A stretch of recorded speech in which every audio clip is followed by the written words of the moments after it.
We also would like to just really be aware that kind of where we are and what this topic is. You're coming in right at lunchtime and probably had other things on your agenda this morning. So know that this workshop really does talk about some very difficult topics, and we're going to be talking about it for an extended period of time.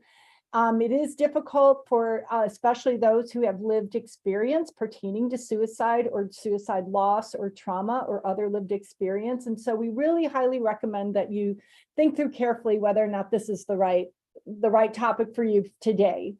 At any point in time, reach out through the chat. AgriSafe staff are here to connect to CARE if you'd like to speak with someone. And as always, the 988 Suicide and Crisis Lifeline is available 24/7 for support.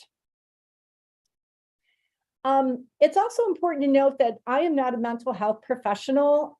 This information is based on public health information. I assume this platform is not HIPAA compliant in any way, so please don't share personally identifiable health information. And again, it's not designed to diagnose, treat, screen, or otherwise affect clinical care for suicide or suicide prevention or mental health. So with that kind of out of the way, community calm is a model that is based on the clinical calm model that has been developed by Kathy Barber and Elaine Frank. This with a variety of folks participating in this development over time. And a number of folks have contributed to several updates and revisions over the years. Calm has been around for quite some time. In Texas, we have a suite of master trainers that deliver Calm workshop, training of trainer workshops, as well as community workshop leaders. We train as well, which we have right now over 400 in Texas that are executing Calm workshops across the state. So before we begin talking about this topic, one of the real key points that we always like to emphasize is how we talk about suicide often affects how people reach out for care or their willingness to reach out for care. So first and foremost, we want to put people first in the center of any conversation around suicide. We want to be sure that we're supportive of their lived experience, and also supportive of reducing stigma associated with mental health and suicide, which we know in rural areas in particular tends to be a little bit more elevated.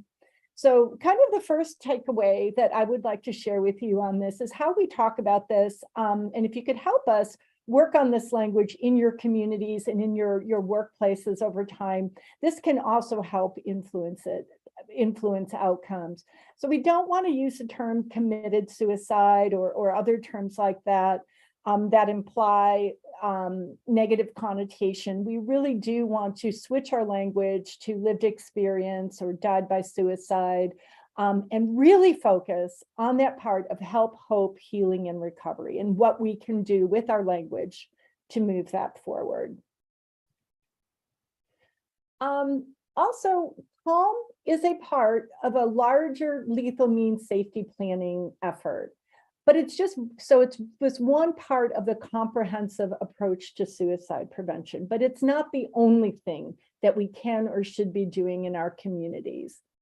Having said that, whether or not you are in a household with someone at suicidal risk, calm, putting that time and distance between lethal means and is something we can all consider and think through over time.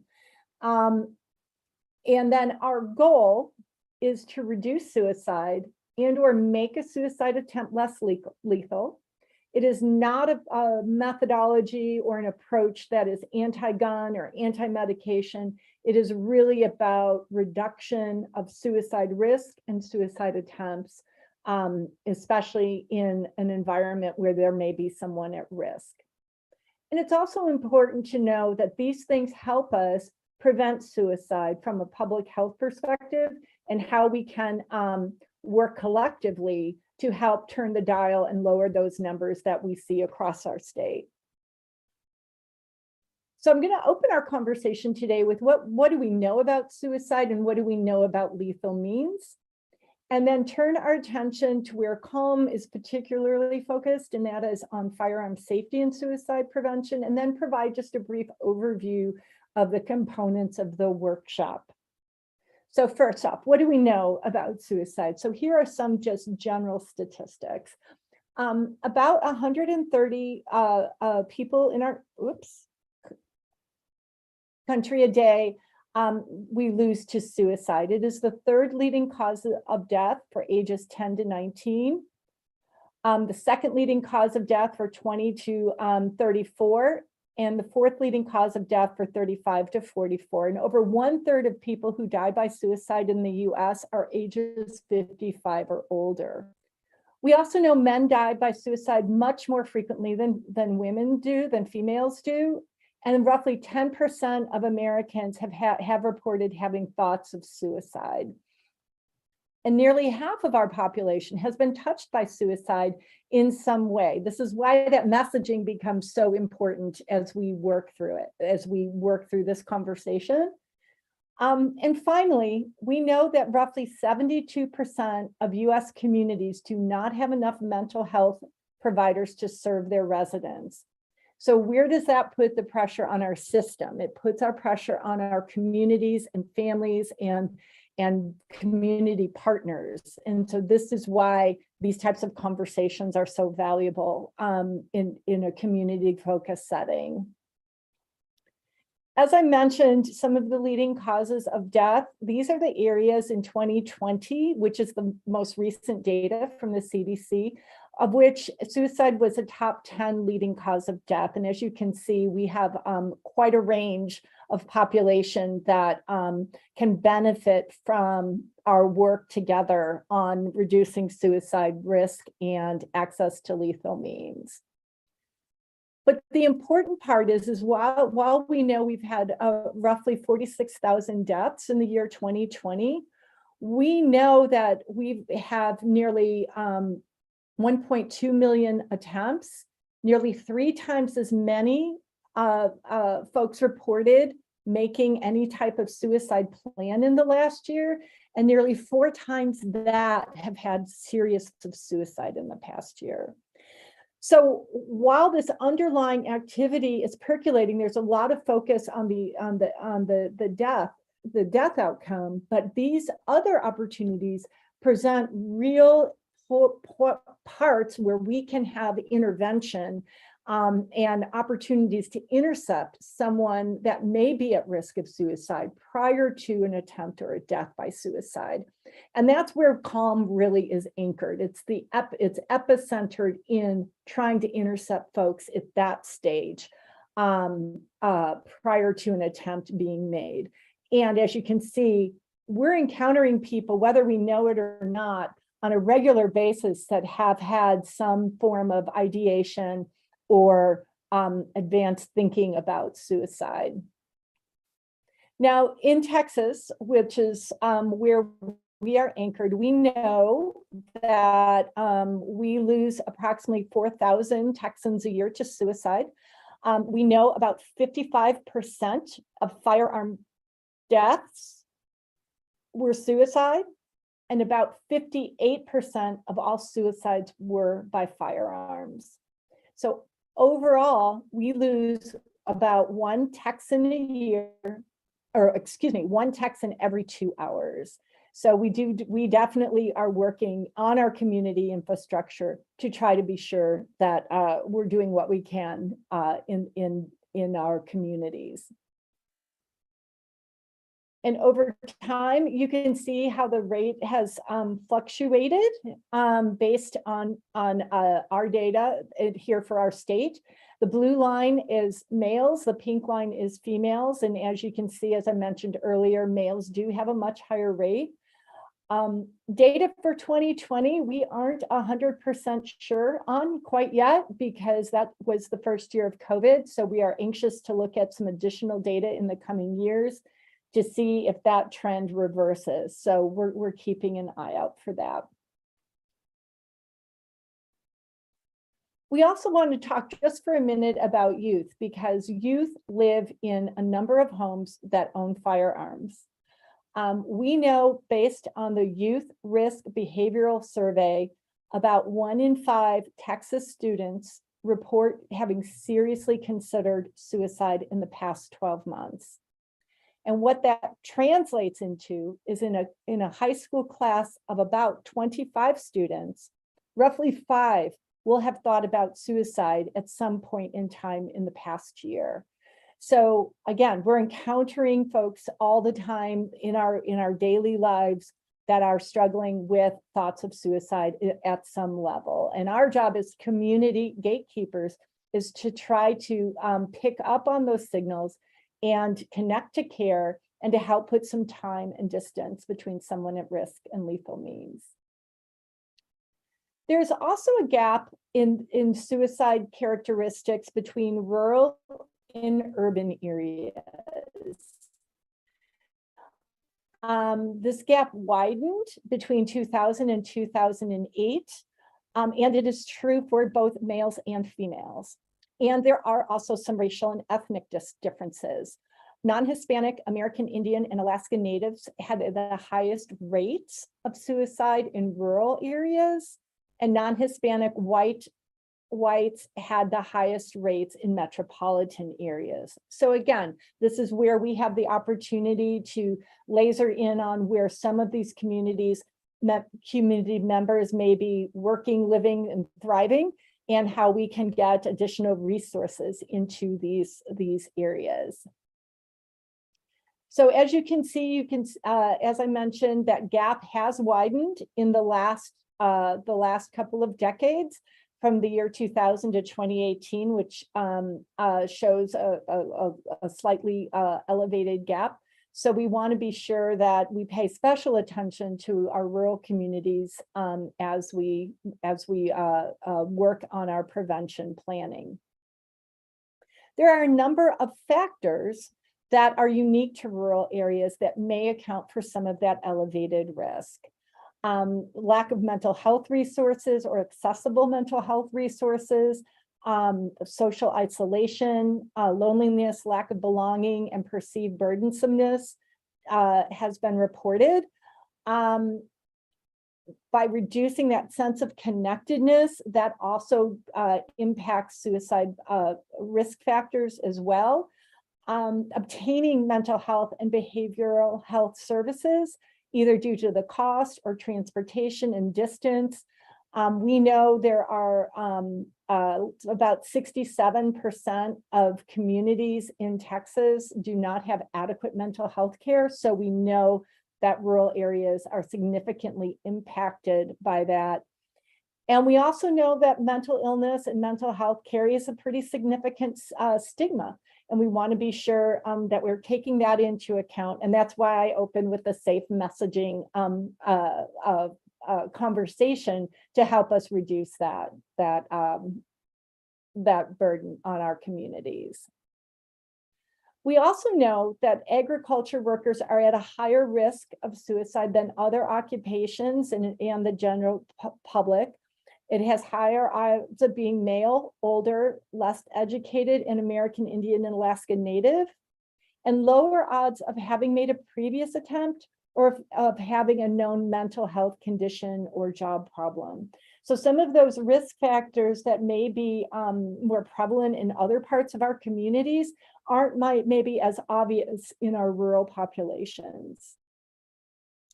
So that kind of gives us sort of a general overview of the case that we can make to embed suicide prevention strategies in our community. Now I want to turn our attention to some of the things we know about lethal means.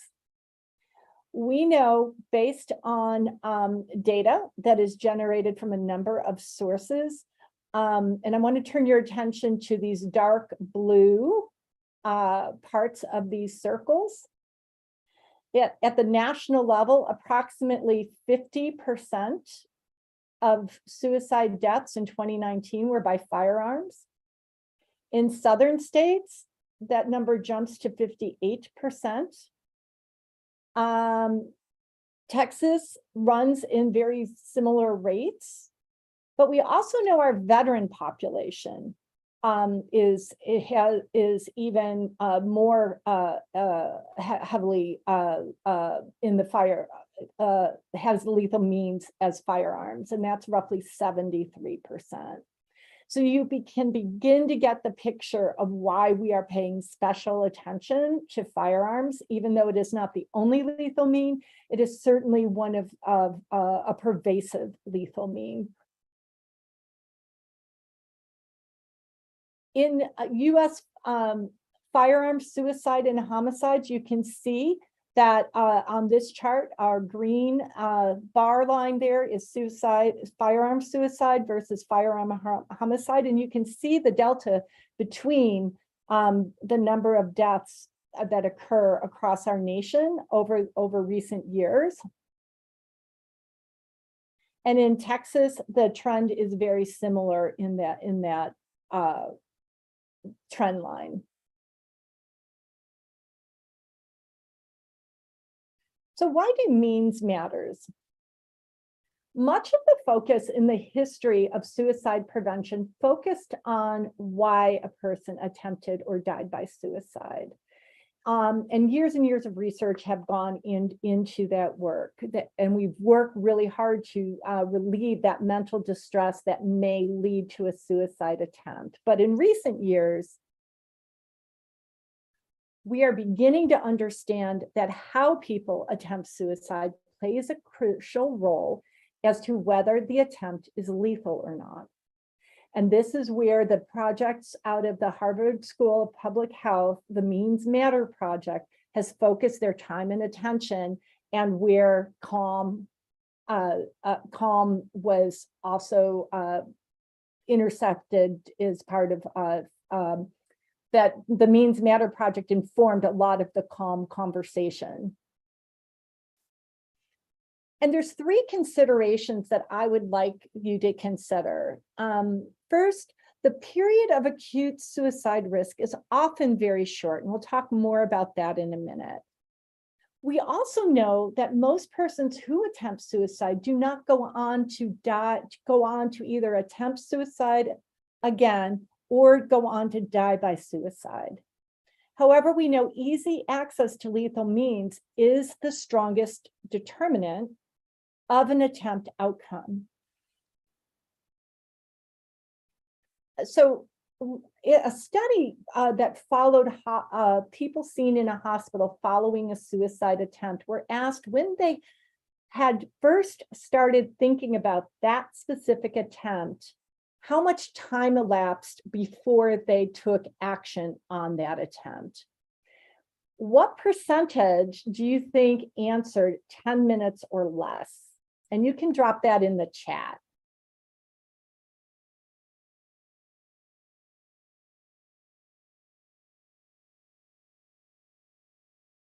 Melissa says 90%, 10 minutes or less.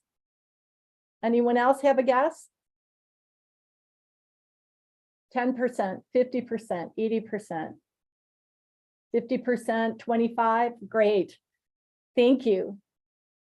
The answer is 48%, nearly 1 in 2 indicated that it was 10 minutes or less prior to the attempt itself. So if we can just buy 10 minutes or less between someone at risk of suicide and lethal means, we may be able to turn the dial on some of those numbers that we're seeing and the rates that we're seeing across over time for suicide. Now, remember, just because there was 10 minutes, less than 10 minutes between that particular attempt, that doesn't mean that the attempt occurred out of the blue. It means that the action occurred within 10 minutes.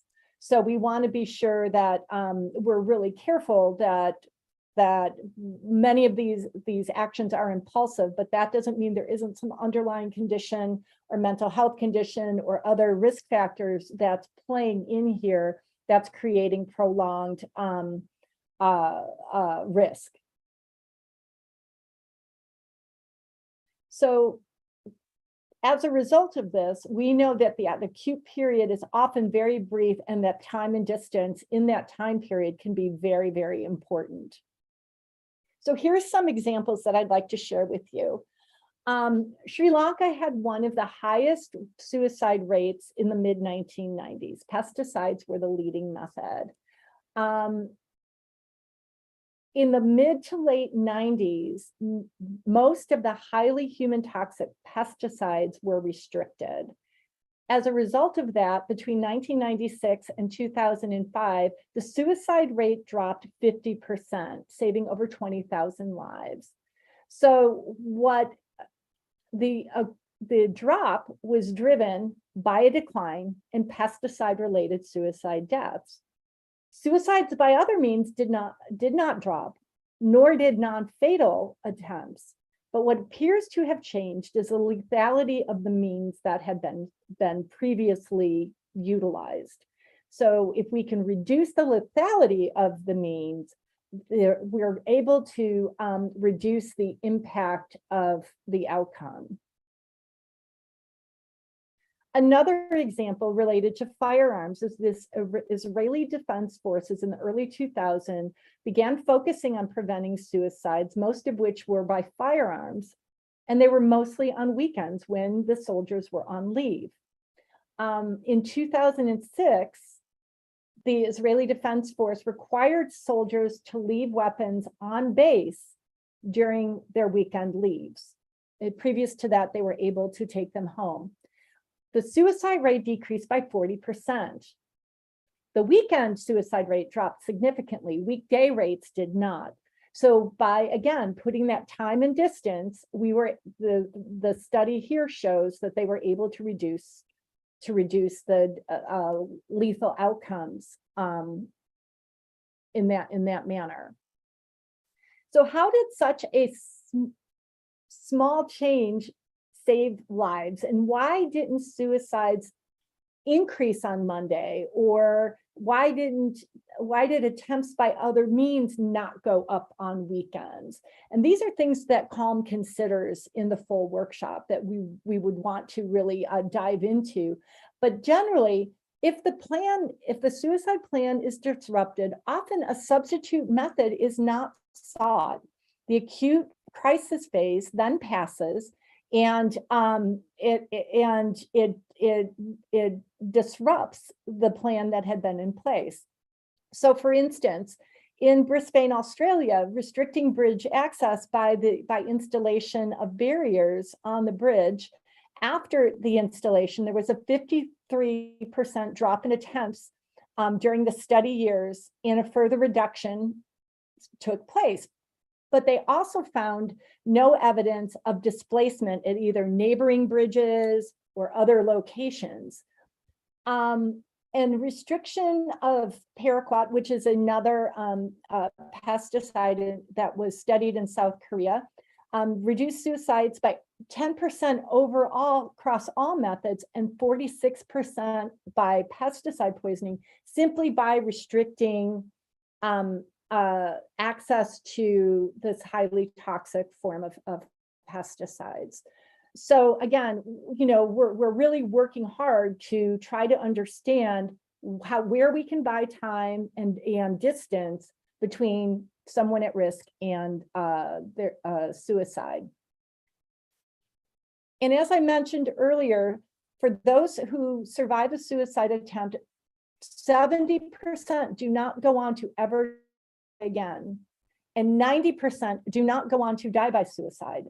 So we know by disrupting even one plan, we are able to reduce attempts and deaths as a result. So we want to be sure that we keep moving that dial forward on what that looks like for lethal means, time, and distance. So let's talk a little bit more about firearm safety and suicide prevention. We know that some methods are less lethal than others. We also know that most who survive an attempt do not go on to attempt or die by suicide later, and that the plan, once disrupted, is often, not always, but often not replaced with a new method.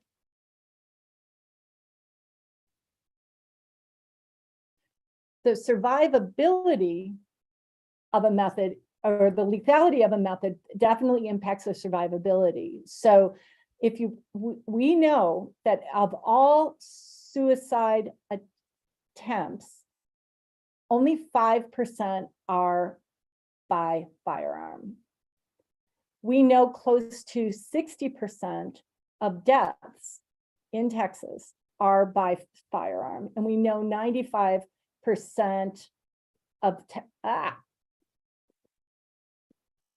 attempts that are fatal. 85% of firearm attempts that are fatal are firearms. So we know that this is a highly lethal mean that does not have a strong survivability rating. So while intent matters, the means also matter, and ready access to a lethal method is particularly important when attempts occur rapidly or with little or no planning.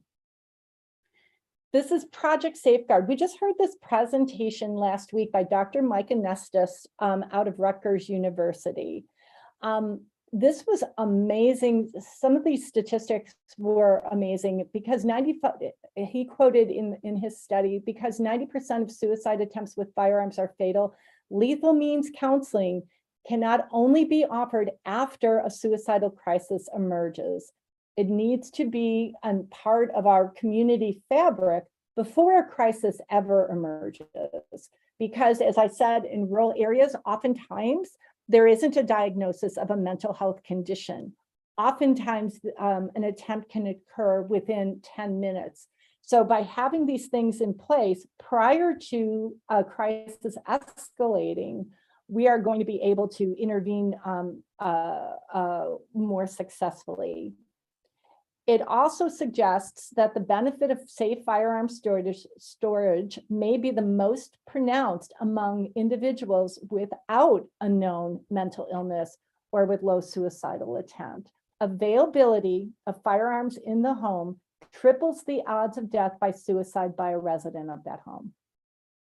And I want to say that again, availability of firearms in the home triples the odds of death by suicide by a resident in that home. So this really needs to become part of our social construct and social fabric as we talk about safety in our homes.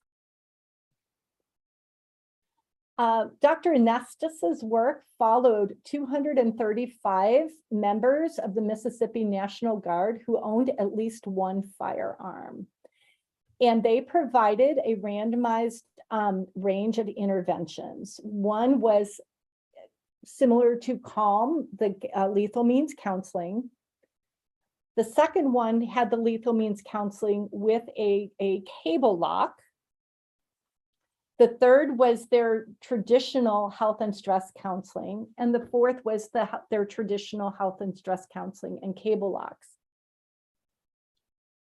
What they found was service members who received the counseling reported a large increase in the number of safe storage practices over time, specifically gun locks and locking devices, compared to the group that just received the traditional mental health and wellness counseling. And service members who received one or more cable locks, regardless if they had the lethal means counseling or the general counseling, were more likely to use locking devices over time compared to those who didn't receive cable locks.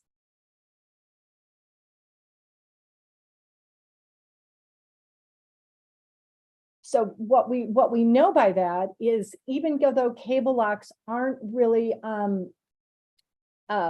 foolproof, if you will, they're defeatable. We do know that the conscious choice to put that on a firearm or other storage locking devices is integral to the counseling that folks do received as part of the study. Additionally, what the study found was that suicidal service members were less likely to have a firearm in the home. However, those who did were more likely to store it unsafely, meaning it was loaded and in an insecure location. So that those at greatest risk, suicidal with a firearm in the home, were the most likely to store the firearm unsafely. This points to the direct need for something like counseling on access to lethal means when there's a perceived risk of suicide. So what does CALM look like? So counseling on access to lethal means was originally developed to assist clinicians and others who were providing services to someone at risk to approach counseling, lethal means counseling, with an informed, collaborative, and respectful approach. It is a widely used best practice strategy for lethal means safety. And I said this earlier, but I really do want to say this again. It is explicitly anti-suicide. It's not pro-gun or anti-gun or anti-medication or pro-medication. This is really about that narrow lane of suicide risk in the home. It reviews the public health data regarding suicide and access to lethal means. It highlights the importance of reducing access to lethal means and discussion around that. And also talks to how to have a culturally humble and competent conversation regarding securing lethal means, and in particular firearms, because that's going to be different depending on what part of the country you're in and who you're working with in your community. The outline of the counseling on access to lethal means talks through many of the things that I've highlighted, just the tip of the iceberg today. Why do means matter? Who is the likely target for counseling on access to lethal means, ways to reduce access, and how to have that conversation, because that's an important part of how do you build that trust and engagement and the collaborative work that has to go into that process. It talks also about when is the right time to reintroduce firearms, state laws, and other pertinent points that we would want to consider in having this larger contextual conversation around lethal means safety. It tends to outline a 5-step process. And again, this is the clinical part of CALM, which is assessing suicide risk using best practice tools, explaining that risk to both the person at risk and perhaps their family member or caregiver, collaboration on a safety plan to reduce access to firearms and medications, as well as any other method that might be pertinent to the individual at risk. How to obtain agreement on the roles and timetables and documenting the plan, and then how to follow up with care. And research shows generally across the board in suicide prevention, that follow-up stage, regardless if it's lethal means or following up after an appointment or conversation or following up after treatment, that is a critical time to help ensure that help-seeking behavior and that the person has access to the resources and tools that they need. And it also teaches the technique. In CALM, there's a number of role play exercises with very different scenarios, very different lethal means on how to have that conversation and to work towards that safety planning conversation, such as that Stanley Brown method for safety planning. I will point out here that research shows that asking someone to promise not to hurt themselves, putting in writing a no suicide contract or other promise is not effective in preventing suicide. So we want to be sure that we're working with the appropriate best practice tools and not this antiquated model of promises and contracts and such. And again, we started with safe messaging. We're going to kind of come to the end with safe messaging. Language matters. And the ability and openness to accepting these strategies and assisting someone to create that time and distance is really going to revolve around motivational interviewing and active listening techniques to support that person in their decision-making process, because at the end of the day, it is their decision. And all we can do is try to help guide them to a place of safety. And again, the skills that development that occurs is through role play and engagement. And it also talks, like I said, about a variety of topics, including minors, when you have minors in the home, and firearms, as well as other methods. What I just overviewed was kind of the more comprehensive approach to calm, but there is something that we are calling community calm, which is the first version that I mentioned is about 3.5 hours to deliver. Because what you're doing is you're trying to build those skills, those intervention skills that, let's say, someone in emergency department or a school counselor or a law enforcement agency may be needing to implement. Community calm is a shorter version, about an hour to hour and a half. It doesn't really go into the role playing as much, but it's really designed for community partners to become better educated on some of these tools and techniques and the rationale behind it, and how to have some of those caring conversations. But in both versions, we want to be sure that to keep in mind that the goals are the same. It's to help keep someone at risk safe. We want to create that hope so we can connect them to the qualified care and healing and treatment to embark upon that road to recovery.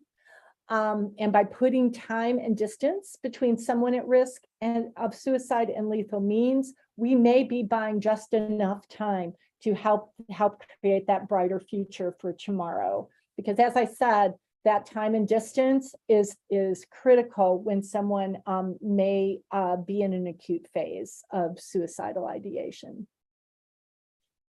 So that finishes sort of my talk for today, and I would love to take any questions that you might have, and I will do my best to answer them. And if not, we'll get the answers answers to you through Sarah afterwards. Thank you so much, Lisa. We really appreciate that presentation. I certainly learned some things. We do have a couple questions, but just a reminder to everyone, you can use the Q&A box or the chat box, and we will be pulling those. So get to type in if you have some questions. First question is, we had some requests for the slides. Is that something that you're able to share? I will be able to provide an abbreviated version. Okay, perfect. If you could get those to Stacy. Everyone, remember, this recording will be included in the Learning Lab in the next 24 hours. So we will also put the slides there as well. Okay, some other questions that are coming in, Lisa. Malcolm Gladwell wrote in one of his books about how deaths by suicide were reduced after the commercial oven changed to the modern version that we have today. Is that change similar to what you've shared here regarding other means? Yes, that's exactly right. That's exactly right, Natalie. That's where, if you're disrupting access, right, or what is perceived as the access point, that is where we definitely are focused here. Great. That would be a good example. Perfect.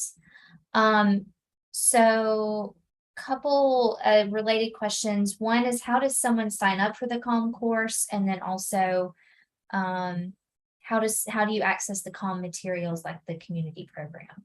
Okay, so there's a couple ways to answer that. So online on the SPRC website, and while we're visiting, I'm going to stop screen sharing so I can look up that link. There's an online version of CALM you can take for free that's readily available on the SPRC website. So I will check that out for us while we're visiting. We train a trainer of Trainers Network. I think I mentioned that at the front end of the presentation. So in Texas, we have about 400 CALM workshop leaders across the state. If you're in Texas, most communities can have access to CALM in a relatively short period of time. If you need a virtual delivery, those folks are often open to delivering that virtually as well. So there's a number of different areas, and depending on what state you're in, you may have your own CALM network, and I can help you connect to, like, I know Missouri has a huge network, Ohio has a huge network.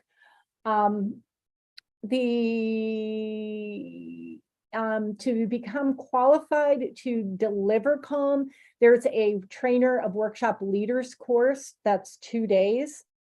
We run one here in Texas. There are other ones across the state that are across the bases. So again, I can get you that information to share. Sorry, Lisa, your audio lagged for like the last 10 seconds. Can you repeat what you just said? Sure. So other states also have a trainer of workshop leader program. I can get that information to y'all fairly quickly, depending on what states you're interested in. I know Missouri has a great program. Oregon has a great program, Georgia, Ohio. So there's opportunities out there. Great. How long is the healthcare provider CALM training? So the full healthcare training is about 3.5 hours. Got it. And I believe you said the community training is 1.5. Is that right? Usually an hour to hour and a half. That depends how many questions you get. And that varies, depending on the audience. Natalie, no, the healthcare training is not online. It's just the 1 hour version that's online. And that is because for that, the role play is an incredibly important part of the training, because you are training to do direct intervention. Thank you. We'll give everyone a couple more minutes in case there are more questions that you're writing up. It looks like Stacy already dropped in that counseling on Yes. lethal means online training. I was able to find it quickly, so I just dropped it in there based on the kind of the clues that you gave. If there's a different link, we can certainly share that one in here as well. That's the one. Perfect. We just got a couple more questions. Is there a fee for the community CALM training, either for the participants or the sponsor? So the answer is it depends. It depends how their initiatives are funded. So most of those who deliver the workshop in Texas do so for free of charge. But to become a workshop leader, there is a fee associated with that. And Okay. yes, instructors can definitely travel across states for training. Perfect. So the question was, if a state does not have CALM instructors, can instructors travel across states for a fee? So it sounds like that is possible. Excellent. Correct. Excellent. And I would be, with few exceptions, I would be surprised if we could not locate a workshop leader in your state. But like I said, we have plenty to go around, so we would be happy to support, get the word out. We make an announcement when a request comes in, and we send it out through our network, and then they'll respond to you directly if they're available to deliver it. Excellent. We've received several people thanking you for the information, saying this is great information. So I will reiterate that it was a fascinating presentation. We were so grateful that you're here with us today, Lisa. If anybody has any further questions, you can contact AgriSafe. Just shoot us an email at info@agrisafe.org. And we would be happy to try to answer that for you or put you in touch with Lisa. Lisa also put her email in the chat, so make sure you grab that if you want it. Thank you, Lisa. We really appreciate it. And we will go ahead and end this webinar. Everyone have a Great. great Well, day. thank you. Thank you. And if you need support, please reach out to 988. Absolutely. Thanks, Lisa. Thank you.